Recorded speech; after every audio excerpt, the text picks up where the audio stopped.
À Londres aujourd'hui, dans la célèbre maison de vente Christie's, les enchères s'envolent. Lot numéro 330 maintenant. Ce carquois en bronze que vous voyez à l'écran ici. Et nous commençons à 38, 40, 42 000 livres sterling. 50 000, 55 000, 60 000 à gauche, 70 000, 80 000 livres.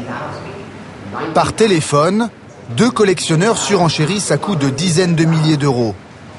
Ils se disputent ce carquois du Moyen-Orient antique.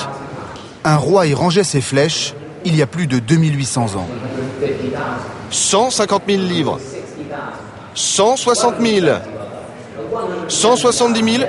170 000 livres. 180 000. Est-ce que quelqu'un veut renchérir? On est à 180 000 livres sterling. 180 000 livres. Adjugé. Soit 205 000 euros. À ce prix-là, les acquéreurs sont évidemment fortunés. Ils sont marchands d'art, conservateurs de grands musées ou collectionneurs privés, tous passionnés par les splendeurs de l'Antiquité orientale. Il y a une émotion. Ça, c'est une boucle d'oreille égyptienne. Ça veut dire que quelqu'un l'a portée.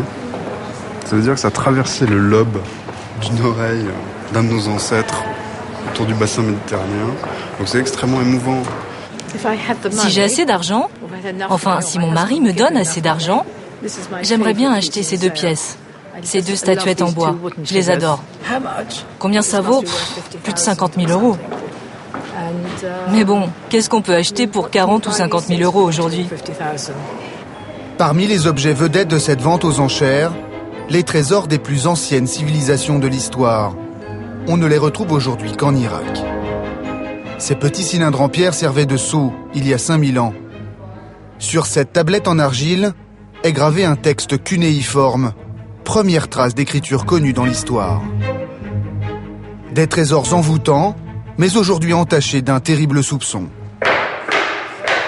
Ces boucles d'oreilles en or, par exemple, saisies en 2008 chez Christie's à New York, avaient été volées en Irak pendant la guerre.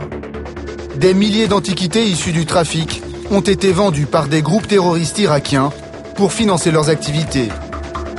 L'homme qui tire la sonnette d'alarme s'appelle Matthew Bogdanos, un colonel des Marines envoyé à Bagdad en 2003 pour lutter contre les trafiquants d'art.